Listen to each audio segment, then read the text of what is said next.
самая опасная привычка сильных людей. Они никогда не просят о помощи. Они привыкли справляться сами, молча терпеть, держать лицо, даже когда все рушится.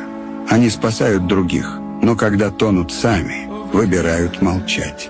А потом люди удивляются. Как так? Он же всегда был таким сильным. Но сила, которой все восхищаются, часто оказывается тяжелой клеткой. И страшнее всего то, что сильные ломаются не постепенно, а сразу, и слишком поздно, чтобы их спасти.